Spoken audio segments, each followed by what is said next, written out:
Women of Influence has spent 20 years in the market as a leader in inspiring women to advance to the executive ranks of the workforce.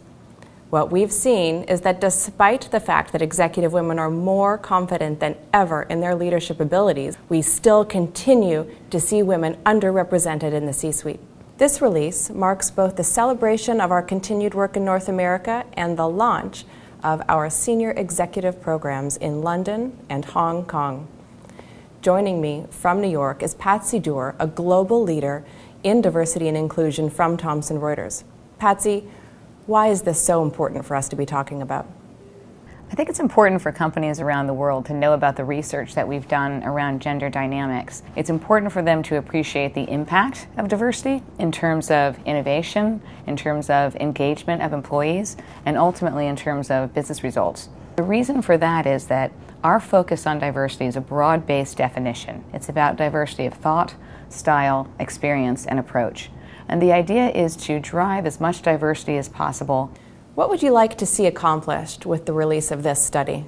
One is the importance of actually marketing yourself and demonstrating your accomplishments, which is something that naturally, and research tells us, women don't do as well as men. The second piece is about networking. We want women to actually understand the value of networking, the importance of building your brand internally and externally in order to advance your career. We want organizations to walk away with some key, tangible ways to address and build an environment that supports diversity and inclusion. We're also joined by Barbara Annis, a global leader in gender intelligence. Barbara, what did you find most interesting about the senior executive women studied in this profile? You know, what was the most fascinating to me was that in 27 years of doing this work, I'm beginning to see this beautiful new trend. And the trend that's really showing up here is the fact that over 80% of the women rated their self-confidence through the roof. So what's the main solution that women can take from this study? I mean, there's two things that really speaks to the study, and I hope everybody reads it because it really has breakthrough insights. One is that women are empowered and women are self-empowered, right?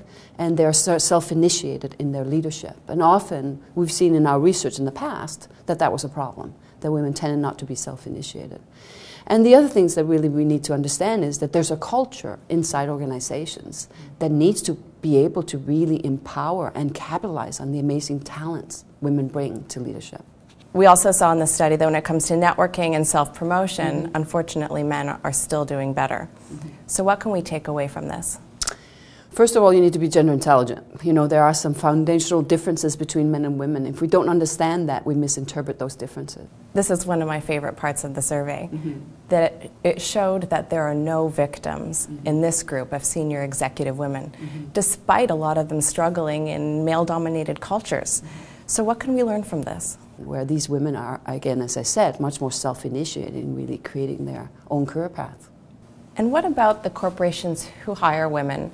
What's the biggest thing that they should take away from this study? So what companies can take away from is this is your future talent, that having greater gender balance, but with both men and women in organizations will be the competitive advantage of the future.